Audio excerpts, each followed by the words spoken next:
at Truewind, I always tell my team, look, trust your instinct. We're a startup. We just don't have that kind of data. You got to go create that data. Right. Got to go find it. Know that we hired you because you're excellent at what you do. You have 10 years of experience. That 10 years of experience is worth a lot. And that's why we wanted you here. Yeah. Exercise your best judgment, trust your instinct, but then measure it. If it comes out really well, great, we can keep running with that. But if you're not sure, go ahead and try the other way as well and see what data we get back from there. And so look, these experiments, this data is helping you refine your instinct. Yeah. And the beauty of moving fast is that I want to trust your instinct so we don't have to analysis paralysis. Yeah. Because our greatest advantage is we can move fast and measuring things along the way so we can look back, reflect on it, learn from it. And so everyone's instinct gets better from here on out.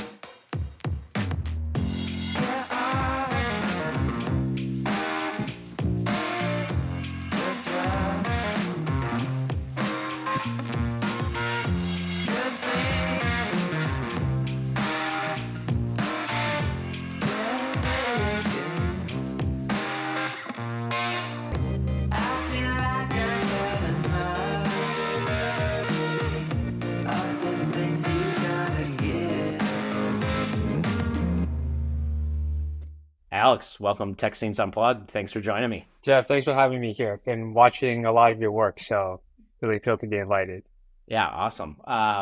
Well, for people that don't know, let's start from the top and let's just start where you're at right now with Truewind. Tell us a little bit about Truewind.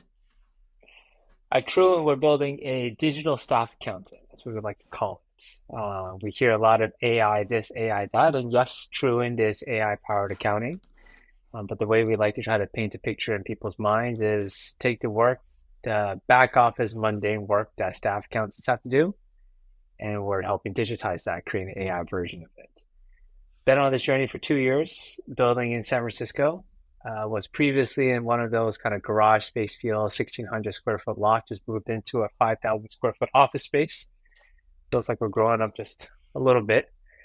But that's the, call it 30-second TLDR on the company. Yeah, that's awesome. So give me an example, like how people are using this. Who are your like end users, for this product? What's it look like? We have customers from mom and pop businesses, venture-backed startups, growth companies, mid-market. Our bread and butter currently is serving accounting firms. We're working with a lot of accounting firms. Some of them in the top 100, so large, call it national players. Many mid-market accounting firms as well. The user that we service is an accountant. Our vision being accountants have been long left behind in terms of technology development. We want to give every accountant out there an AI agent that executes the task alongside them. And I think that's the big paradigm shift from the previous generation of technology till today. With traditional software, we were able to use technology to organize the work you had to do. But with AI, now we can actually do that work. So examples of the work that it does, accounts that need to classify a lot of bank transactions and credit card transactions. AI does that. But beyond that, you also need to find supporting documentation for each transaction. Just because you purchase something on, let's say, Amazon doesn't mean it's a legitimate company purchase. What went into that purchase? You need to go find the receipt, read the receipt, and attach it to that transaction. Our AI, using a combination of OCR and LLMs, match supporting documentation to the bank transactions. Now, a lot of things that happen at the bank and expense level, in our view, is table stakes. Accountants spend most of their time working on more complex accrual workflows, prepaids, fixed assets, deferred revenue, matching invoices to your AR, things like that. So a lot of that could not be done before with traditional technology. It required too much human judgment. And now using AI, we're able to make accountants' lives a lot better by taking care of that first step, and then the accountant comes in and reviews that work.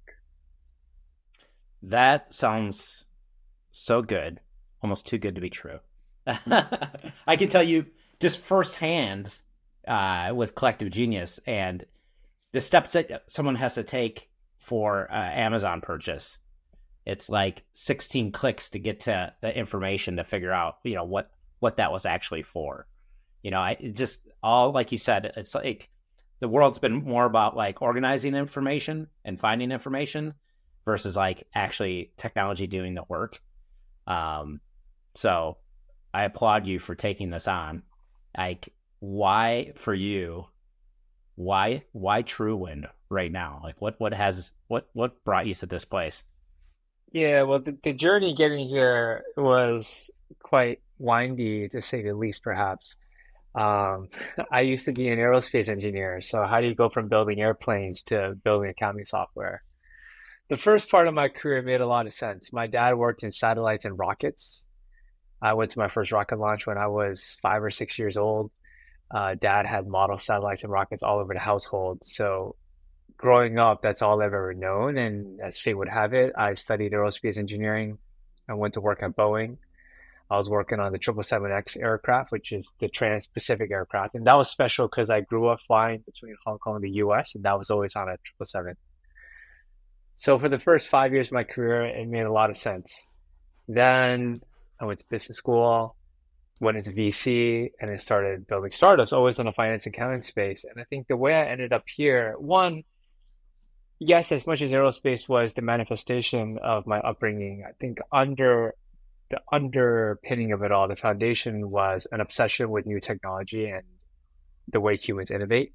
Hmm. I look at skyscrapers, airplanes, rockets, trains, all these physical, tangible things that human has created, and it's just absolutely remarkable. But as I went into the world of business, I started looking at the public market and thinking, out of nothing but an idea and trust in a system, people are willing to open up their phones, click a button, money leaves their account, and supposedly they own shares of a company, and that company is supposedly legitimate. And I think we take a lot of those things for granted, but like underneath that very simple transaction is a very complex maze of a system. All of that rooted in accounting. Hmm. We buy shares of a company trusting it, but really there is accounting as the compliance backbone of all of that. So off of this simple, not simple, very complex, but on paper simple system, we've created billions, trillions of value far beyond the productivity curve that humans are actually on. And I found that to be a very, very intellectually curious idea. And that's how I started digging into it. The other part of how I started Truewind is having been a VC, I worked a lot with their portfolio companies. We looked at their finances, we looked at their reporting, and it was always weeks late. And even those weeks late, there were always mistakes. So I think a combination of having done accounting work, developed empathy for accountants, and on the flip side, just the curiosity of it, that led me Right. to start two companies in this space. Yeah. So what was the company before Truewind? That was the Before first time. Truewind was, yeah, so a company before Truewind is a company called Blue Light. That was when I was called it a first-time founder. We were funded by YC in Winter 21, so the fully remote batch. I think our batch was something like 350 or so companies. And second company, this one, Truewind, YC Winter 23, and that was, call it like 50% in person, 50% remote. Yeah. How was that experience for you? Which one, the remote one or the in-person one? The in-person one. In person was great. It was so much fun. You get admitted, and immediately people start messaging each other about meeting up, doing happy hours. What was really cool is I go to one of our Winter 23 happy hours before the batch started, and sitting across from me is a friend of mine that I just met, through my time in Silicon Valley. Turns out we're in the same batch. A couple weeks later, I bump into someone else, also a friend that I met the summer before, also in the same batch. Oh wow. So small world within Silicon Valley, right? You easily bump into people you've seen before. But the in-person experience, it was this big retreat that YC organized multiple days together in Napa Valley. And it's just you're in this one confined space, so you're constantly bumping into really impressive people. Um, the YC group partners hosted dinners and events throughout the week. All the office hours were still remote at the Mm, time. I believe okay. YC is 100% back in person. And, remote office hours were okay. It certainly didn't take away from the experience because we got to catch up with our group partner, Brad, plenty of times in person. But Yeah. call me old school. I think the in-person experience is just 100 times better. Yeah. You just connect better. It's probably easier to connect with people and have the opportunity to go probably deeper, I would guess, than you would online. I think so. Like Zoom calls, you kind of feel this need to have like an agenda or here for a purpose. Whereas when you catch up in person, you're like, hey, why don't we go grab a drink? And you're talking a little bit more and you start walking around, you sit down, and next thing you know, you talk for 45 minutes, an hour, and just keep going. Like Exactly. people have all probably seen pictures of YC partners hanging out with founders till, midnight, sitting around the campfire, telling stories, and everyone's just listening eagerly to the war stories. You're not going to do that on Zoom. Right, right, right. What would you say is like one of the biggest benefits of going through that program? I would say three things. Number one is tactical, all things about starting a company, how to think about good ideas, how to think about building product technology and figure out distribution. I do think that's on some level perhaps table stakes. Many accelerators do that. Hmm. Many companies that go through YC, many of the founders already know a lot of that stuff just by having worked in startups, being a founding engineer or a founding go-to-market person. Nonetheless, still very valuable. The second thing that comes to mind, and probably this is probably the most important, is the community. Same reason why we go to school, right? Go to a good undergrad or get a good MBA. It's the community, the high concentration of ambitious, big ideas, very talented individuals, and just being able to spend a lot of time with them. And then the third thing, after the batch, that community continues to live on. I stay connected to a lot of my close friends, but there's also very tangible resources that YC offers. The first thing that comes to mind is work at a startup, their jobs portal. I think so. We're currently 30 some people, and a third, maybe more of our team, we hired off of work at a startup. I Wow. mean, it's like talk about like tangible movement to our company, right? Like I Right. think about everything we've done when it was just Tennyson and I to where we are today. We would accredit YC to a lot of it. That's significant. I mean, to be able to have that tactical piece, but then also that community, because things change, right? As when you're very early stage, it's different than when you are in that growth stage. And then having those people to go back to, I think, would be super valuable. And then having those resources too. So I think they put a really good holistic program together when you're there, and post program, which is, really important because you're only in that program for a short period of time, right? It is short. And with the current move to now it's 4 batches instead of two, my understanding is the program's even shorter. I don't know that for sure, but I seem to recall my demo day was first week of April, and I think this current batch's demo day already happened a week or two ago in March. Yeah. But I will say, like on the notion of like getting help from founders, one thing we were trying to figure out last year is what's our conference strategy? What conferences should we go to? And you can, Google and a bunch of things show up. You're not really sure which ones are worth it, which ones are not. Right, right, right. And all it took for me was I reached out to a Series B founder in the audit space, so not CAS accounting, but audit. And he connected me with his director of field marketing. And she said, okay, these are the ones we're going to that are very important. These are the ones that we're experimenting with. In a 30-minute exercise, now I have at least V1 of our conference strategy. We can iterate from there. And that's the kind of community it is, right? Like Right. people want to give back, people want to help out. Every batch, I do a little get together close to fundraising for just like 10 or so founders. Come by the Truewind office, we'll buy everyone dinner, and let's just talk about fundraising. That's like my little small way of trying to give back to this community. Talking about fundraising, you guys just completed a round. Is that correct? That's right. We raised our Series A Q4 last year. Okay. And what was your fundraising experience this time versus the time before that? Well, very different, I would say. The funny thing is that I guess the short answer, it went far better the second time around. However, I also went into it far more humble the second time around. Yeah. I don't know. I think first, Why is that? Why is that? I don't know. It's kind of embarrassing, but like first time around, I was a VC before I started a startup, so I thought, okay, I know a lot of investors. I kind of know the song and dance. And then what I see now, right? Like everyone raises. So I went into it very, very confident. And boy, was Yeah. fundraising a very healthy, that first time it was a, what do you call it? Healthy hit of reality or something. Yeah. An awakening. It certainly was. So, to all those who successfully raised before demo day. Congratulations for those of you who haven't. Hey, hang in there, keep pushing. The first time, so for Winter 21, my company Blue Light, I kept fundraising 2 to 3 months after demo day and managed to pull together enough capital that we needed to keep going. And that was a time when YC gave us 125,000, not 500,000. So it's very different, right? Yeah. The second time around, I went in far more humble. It's like, okay, like don't expect it to just come around within a week. And I haven't shared this too broadly, but when we started fundraising for Truewind, the first 3 to 4 days are rough. It was crickets, it was no's, like didn't get any movement. And then by the end of the first week, we did get a very meaningful commitment from a fund. But the tricky thing is the whole Silicon Valley Bank and FRB crisis was unfolding at the same time. So then wow. I started sweating a little bit, like, yeah they said yes, but they haven't wired yet. So very classy fund. They said, look, just give us a few days. We're committed. They wired the money, and then the whole round came together. I think it took me call it, what was it, 10 days total, 7-8 business days. Yeah, that's pretty quick. Worked far better the second time around. Yeah.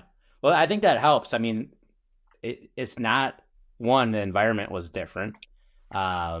Two, I think sometimes it's good to have some challenges and get a little humbled in the process. I think there isn't a founder that hasn't been humbled. Even though we a lot of us don't want to look like that, right? We have to put up a good front of things going on. But I think the reality is it's hard. It's really hard, on that note, the things that we put on Twitter and LinkedIn, things are going very excitingly well at Truewind. We hired 3 people in February. We're bringing on 3 more in the next, call it 3 to 4 weeks. What did you guys focus on from seed to raising your A round? Like, what did you guys really focus on? Like, what gave you the traction to get to the A? Before I get to that, I did want to touch on the other piece, which I was going to say, while things are going well and we share about it in a very excited way on LinkedIn and on Twitter, when I catch up with other founders, I am just saying like, man, this one thing is weighing on me. Like, it's always very real talking with other founders. Right. And I think we just want to cut through the whole everything is going well, because things aren't always going well, right? Like, no, if things aren't always going well, the chart is going to look one way. But there's always something that's weighing on you. You always get the tough problems to deal with. So that's where catching up with my founder friends is always almost like a therapeutic session. It's kind of like YC office hours all over again. Yeah. You need that, and you really need that. I think there's not a lot of places that you can go as a founder. I've experienced this my whole life, and part of that sounding group to a lot of CEO founders. You have executive coaches if you go that route, and then you have your fellow other founders. But it's important that we do have a good set of confidence to the market, to our investors, to our employees. But it's also okay, I think, and it's needed to be transparent when things aren't going well. Otherwise, you won't get help. I think the people that fake it until they make it, not a lot of people want to join up with them and help them. And so I think it's with your leadership team trying to get to the core element of things that are challenging so the team can identify what those are and they can work on those things. I think bringing things to the board and investors to say, hey, these are the challenges that I'm going through right now, it's the only way that they can really dig in and help. Interviewing and working with investors over the last 20 years, that's one of the biggest things that they tell me over and over again. They just, they really want to work with that people that are willing to be open with them and tell them really what's going on. Otherwise, they can't help them. That's humans, right? The person who opens up, when you open up, you're really extending an olive branch to invite someone else to come in. It's like a gesture of friendship. And that applies in so many areas. And personally, for me, I like to do it on one-on-one settings or small group settings. Whether that's with my board, I'm very fortunate. My board is very supportive, and I'm able to open up to the real hard business problems. Mm-hmm. When it comes to team dynamic things, I know I can go to my co-founder. We're on the same page on things, and across the board with everything, I go to my fiance, My fiance is brilliant. She's a public market investor. She knows how to think about companies. Although to her, small is like bigger than a billion. So that's a little bit different. But yeah, she's able to help me talk through a lot as well. Yeah. Yeah, it makes sense one-on-one when you can have those calls and like in conversations. When I work with teams, one of the things that I've kind of reflect on now is that to be a collaborative team and to talk about challenges and opportunities, yeah, if it's more than one person, there's 3, 5, you have a leadership team of 5 to 8, you just have to have a very methodical approach to having those conversations. You have to have a process to have those conversations. Otherwise, they'll go all over the place. You'll never really get to the core issue or define really where you want to go, what you need to do. You have to have like some sort of process in place to have those conversations. And they're important. They're important. And I think that's one of the things that I notice with teams a lot. It's coming up with the solution is not a problem for these teams. It's really identifying the core issue. This is what they typically struggle with. And they'll go around in circles for a really long time and go on tangents in different directions. But if you can really tie down like what the core issue is and they can figure out what that is, solving it's no problem at all. And I think that comes with having a diverse team that can put their head around things. That's something me personally, I've been reflecting a lot on over the past, just call it this quarter. At the end of last year, we were in call it the high teens in terms of headcount. We've added quite a substantial number more in Q1. And that was to keep up with the growth that we saw. So after December, we went to a conference. January, February, we closed a lot of big deals. We added people on to keep up with that growth. And with more customers, with more growth, with more people, problems arise throughout the board. And to your point, yes, we do think of solutions well, but are we thinking of solutions to the right problems? It might be a problem, but are you patching it or are you tackling something more rooted, something more systematic? And the hard part with this is we're also caught up with the day-to-day running of the company, the day-to-day tackling of the blocking and tackling that we don't have. It's hard to find the time to take a step back and make sure we're actually looking at the right thing. And on one hand, I could say that's my job. I should be doing more of that. I should be, but it's not only my job, right?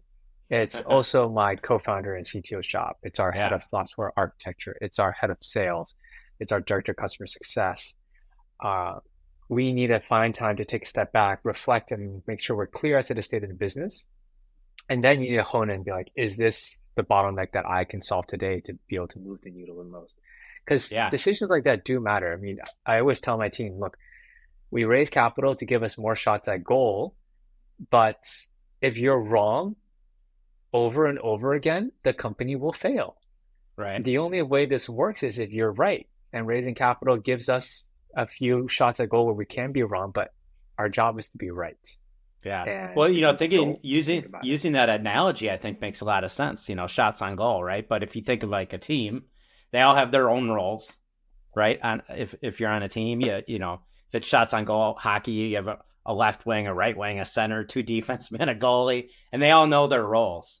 And I think, when you're doing something that's never been done before, what you guys are doing, all the teams I work with, trying to define who owns what can be kind of murky, especially in the beginning. And you'll start bringing on people like you are, and then it's like, well, who owns this now and who owns that? And I think having some sort of cadence of at least defining your roles and responsibilities annually and really defining your goals per each functional area and kind of bringing that together, you can start to work it backwards from the vision to the 1-year plan to 90-day, maybe use OKRs or different types of goals. But I mean, then you can get the shots on goal as a team and you can pass that puck as a team. And I think that's where it gets tricky is that, and I think you and I talked about this before, there's a lot of resources for the very early stage companies, a lot of resources for maybe the later stage growth companies, but there's kind of a gap, I think, in knowledge, right? That, going from that early stage to that growth stage. And I think one of the things I'm passionate about is operating system, right? Like, and allowing yourself not to have to be the system anymore. Because once you get up to about 20 people, you can kind of manage those 20 people. But once you break over that and you're scoping in and scoping out all day long, it becomes really difficult. I think that's one of the most difficult things for a CEO is that energy spent looking at the vision, now scoping into a technical issue, then scoping into a sales issue. And, I know that you've been really good about, and we talked about this last time we talked, but about how to start to go from doing everything to blending your role into the new people and starting to build those people up. And I think that's a really good strategy. I think the description I'd use was like the awkward adolescence Right. years. It's like, I'm not a kid, but I'm not an adult anymore. And I Yep. think the first thing that hit the first kind of signal for us was we have enough people on the team where it can't just be Wild Wild West. Anyone can do whatever they want. There needs to be some sort of clear roles and responsibilities defined, some sort of process to find who's responsible for this, pass on to the next person, and so on. But at the Yep. same time, like, we're not at the point where it needs to be, where it can't be that rigid. We still need to remain flexible. So knowing when to stick to the process versus knowing when to be flexible. Right now, the best answer I got is we'll take it case by case as it comes up. Let's try to follow the process. If you need to be flexible, everyone be flexible around it. And I'll run with that until people complain. But there's a little bit of like, which side are we on? And I think Yeah. the reality I, is it's neither and a bit of both. it is a bit of both, I think. I think that's the reality is that you need to have focus, but you need to be able to have flexibility. And it sounds counterintuitive to be able to do both of those, but there is a way through that. And one of the ways that we found is just having that cadence of getting the leadership team together, creating alignment, defining what you want to do, and looking at that every 90 days is to have that cadence and having that weekly cadence to keep you guys on track and iterating and changing. That allows the focus, but also allows the opportunity. And they don't talk about this a lot, like in OKRs. I love Measure What Matters. The book is great, right? And like everybody, if you're in tech, are told you should be using OKRs, right?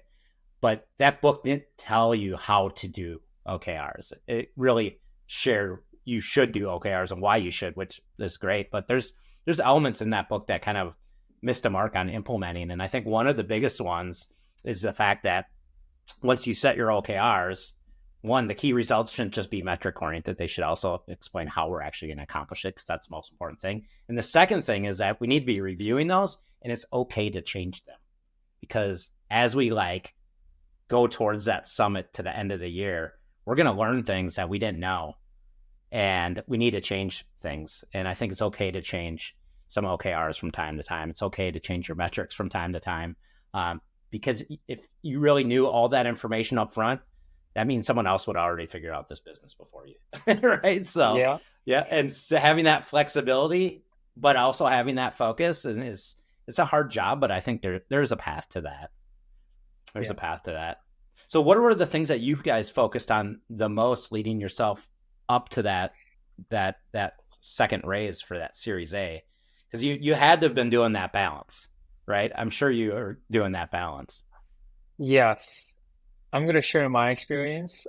I have not reflected enough to say if this is a playbook that I would repeat Mm-hmm. again and again. I'm not sure.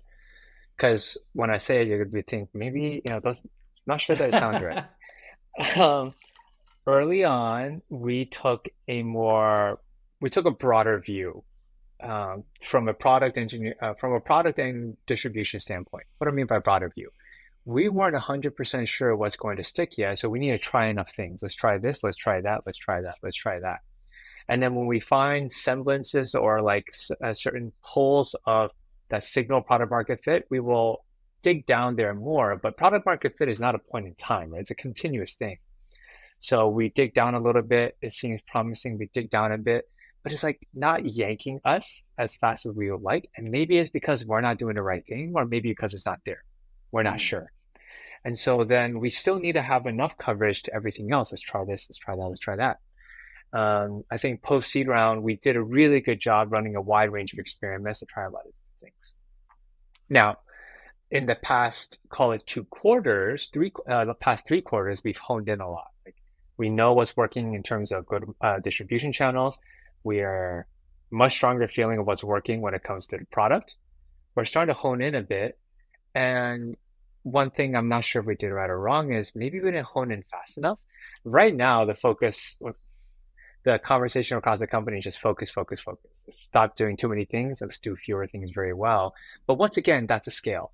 Like if you had 10 things versus one, sure, one's very focused, but three could be focused, five, I'm not sure, right? So that's the part Right. that we're trying to figure out.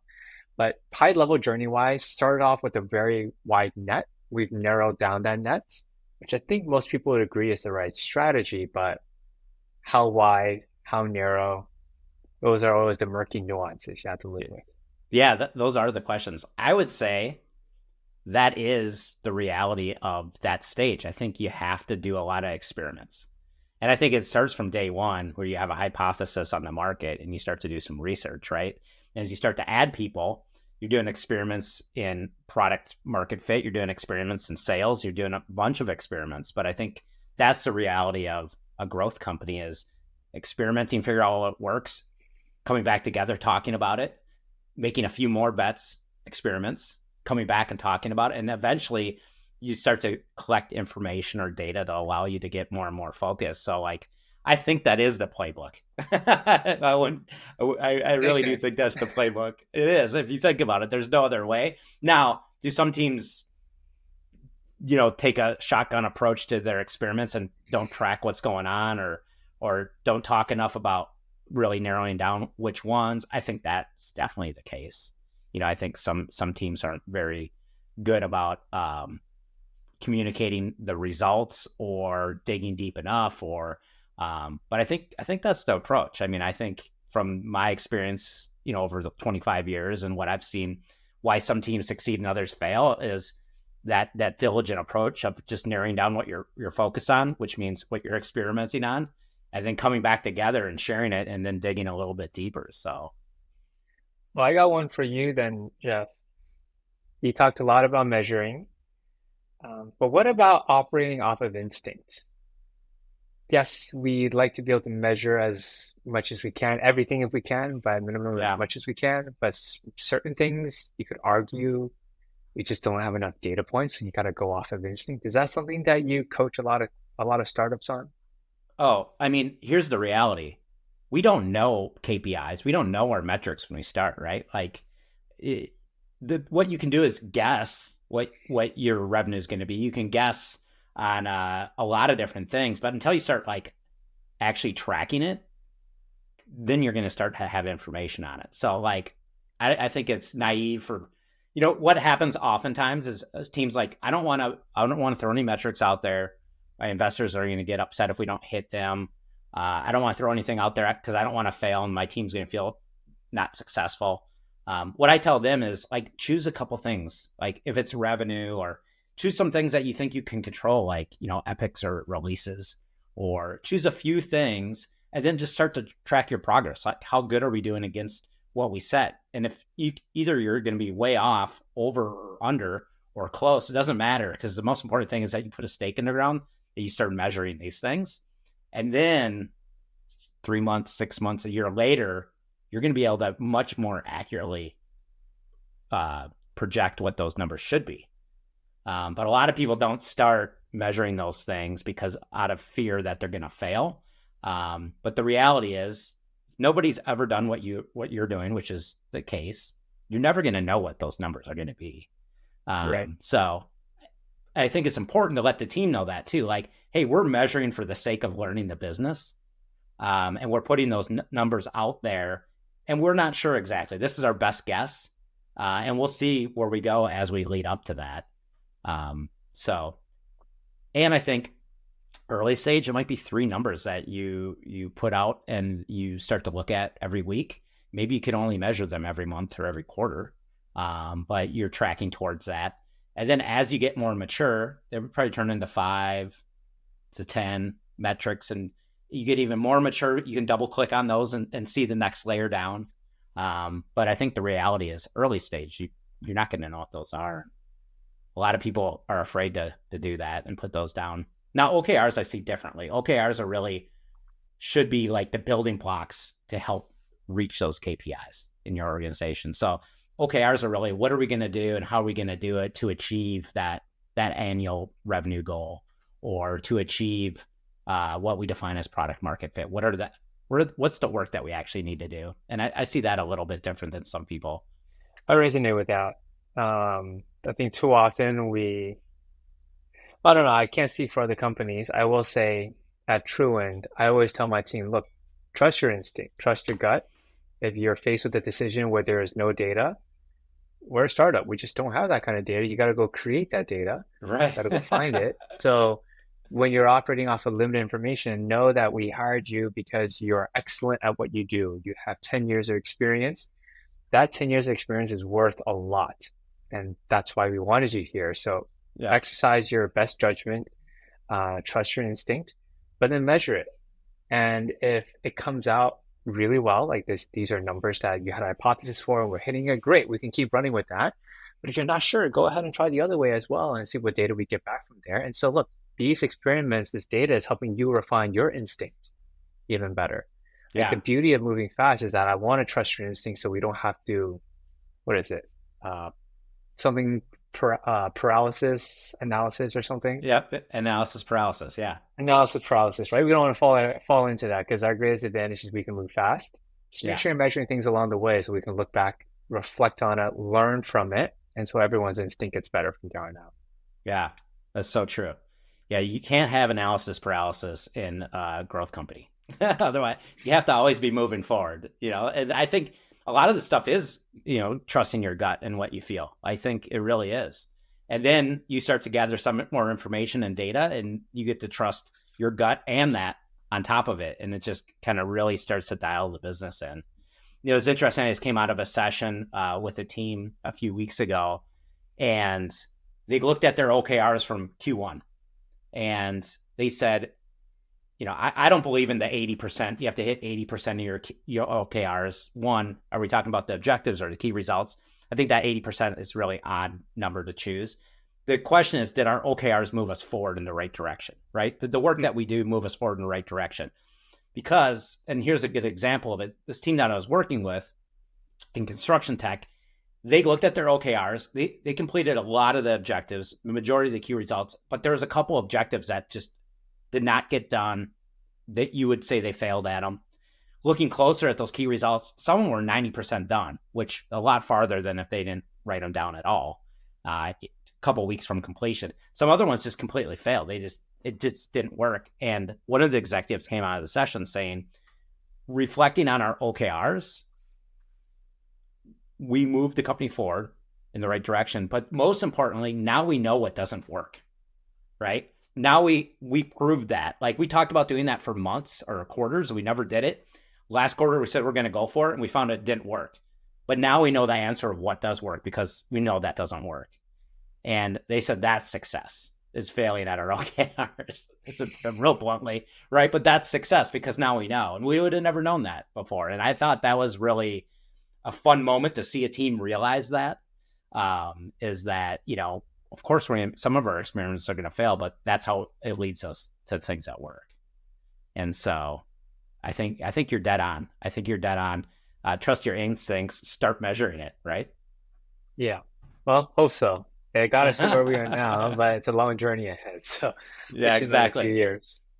Well, I'll change the subject a little bit before we wrap up, but what's your vision of like AI and accounting, like moving into the future? Like, where do you see this going, and what does it look like to you?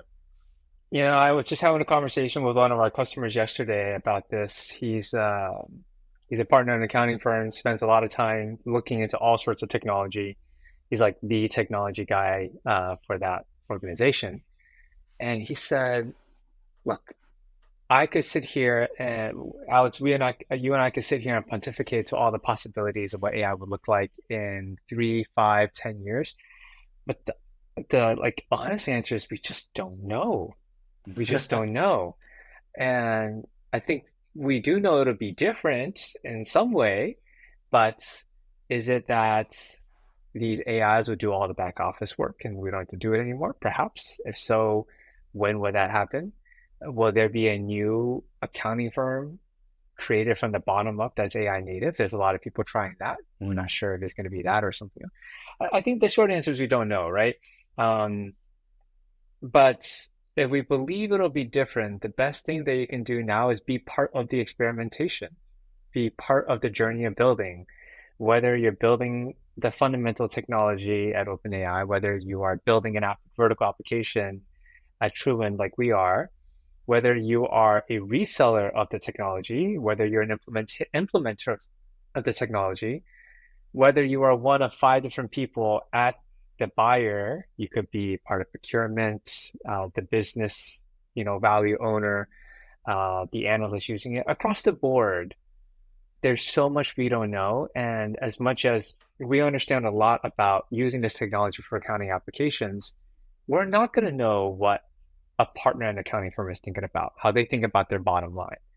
We're not going to know how an accountant, staff accountant at an accounting firm thinks in terms of their career progression and the work that they want to learn.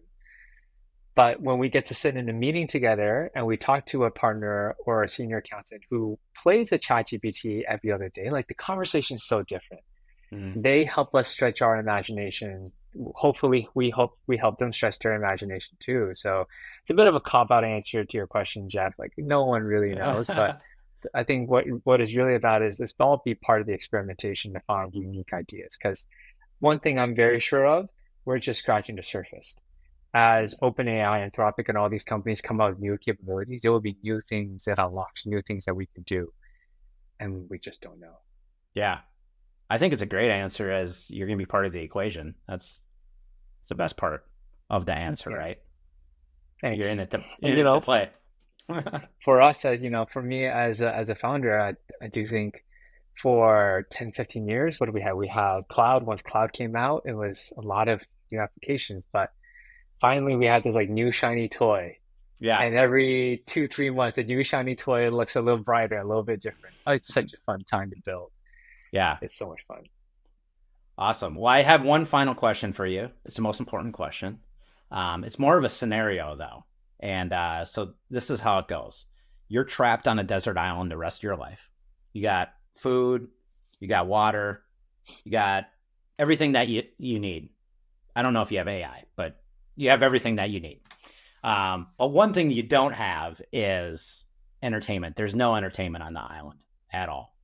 But luckily for you, an old boombox drifts ashore with unlimited batteries, and you only can bring one album to listen to the rest of your life on this radio. What are you going to bring? Oh my gosh, that's a heavy question. I'm going to use that on my next team get together. I would choose Keith Urban. Oh wow! I don't know which album of his. I'd have to find out, but he's my favorite artist. I love country music, and he's got a good hit of like a touch of pop to it. I don't think many people know that about me, that I love country music. When I think about Taylor Swift, my favorite music of hers was always her early stuff. But yeah, it would be a Keith Urban album.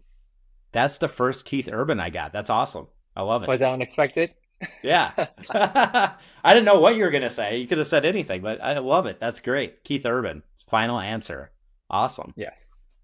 All right. Well, Alex, thanks for joining me on Tech Scenes. It was great talking with you, and look forward to further conversations. Love it. Well, thanks for having me here. This is a great place to talk, and love the questions that you asked.